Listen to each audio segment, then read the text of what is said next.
pulling the line in and wrapping it around a couple of times.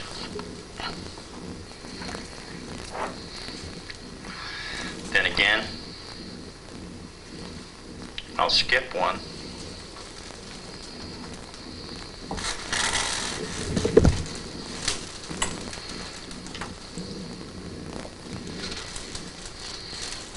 Going to the next one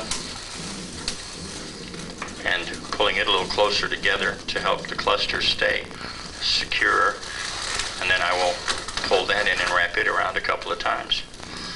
Again, I'll skip one, then I'll go to the last one. Well, actually not the last one. There are, and pulling it in. At this point, I will, after having threaded the line in, I will trim it off.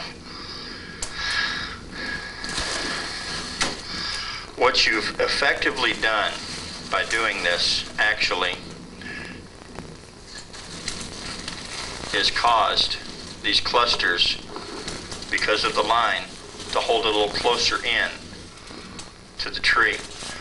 The idea behind this is to give it a firmer top, because you're going to set clusters in on the top to fill the tree out.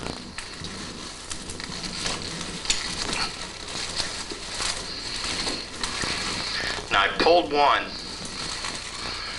because it was an odd number, and it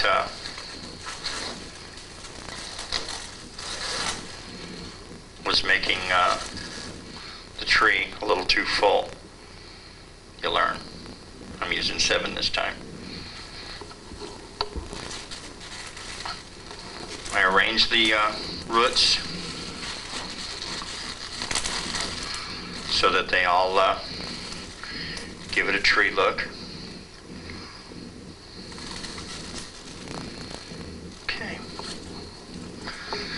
Now what I'll do is take the other clusters, just take them and set them in. You'll want to take 2 or 3.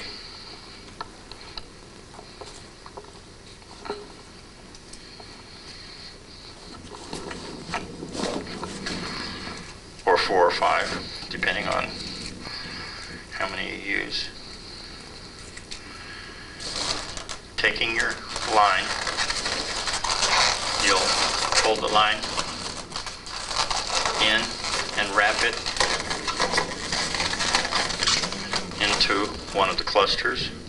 Take another cluster, setting it in on top of that one. You'll pull your line in to the second cluster. Go to a third one. Try not to have the same colors like the yellower ones or the mint green ones next to each other. However, it's not that big a thing, I don't think. Taking another cluster, pulling it in tightly, run your line around that.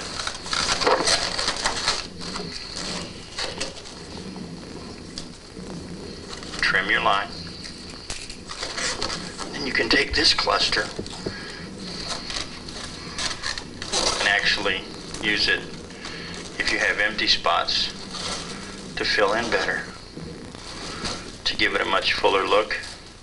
And it also helps to hold the tree limbs and leaves together, because as this cluster is secured against this cluster with the twine, and then this cluster with this setting on top, it helps to add weight, which helps to cause the tree to spread out just a little bit, giving it more volume.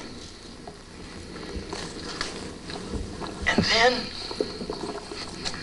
you'll want to do the same thing, only with, say, just a couple of clusters. Wind your fishing line in, grab another cluster, pull the 2 together, twist your line in.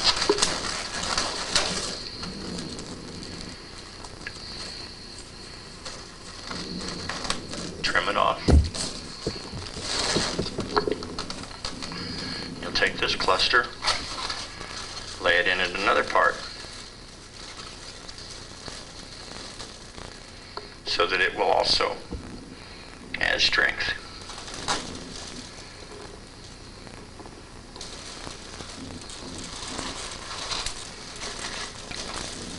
You have to be careful how you handle it because they can fall off. You could secure them all together with line. I find that they have a tendency to gather too much together and won't fall away as they should when you go to release everything. Taking a couple of more of your clusters, you can fill in at the top sometimes, thus showing once again that ballooning is not an exact science. And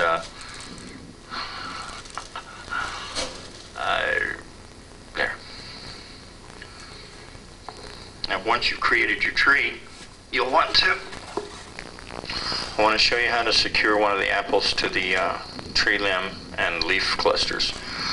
You'll take and holding the leaf cluster as solidly as you can, pulling two apart, you'll take your apple by the stem, stretch out a long piece and take it in. And once you've taken it in, what you'll want to do is wrap it around the brown piece that is the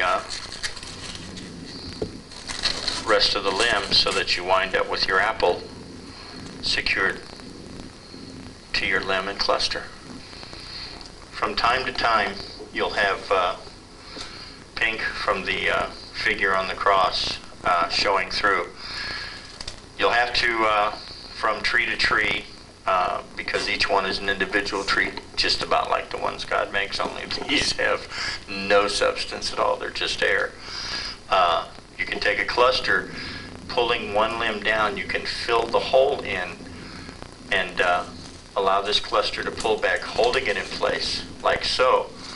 Or you can take and causing one balloon to go into the hole and the other balloon to secure against another limb, you can push it in like so, filling in the spots.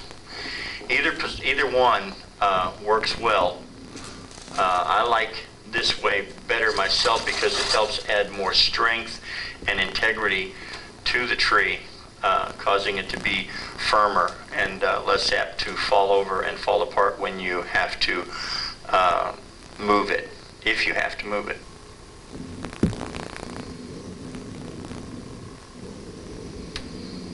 Now to show you how to make the snake. I inflated 260 completely full. Squeeze it at one end, forcing it to be completely tight and full. Let all the air out. Take the very rounded end, placing it on top of your index finger, trapping it with your thumb. You will take and pull the balloon slightly tight as you would normally wrap it around and around like this to make a spiral snake. Go back and come down across your hand this way. Come back up, go between your fingers again and come across your fingers this way.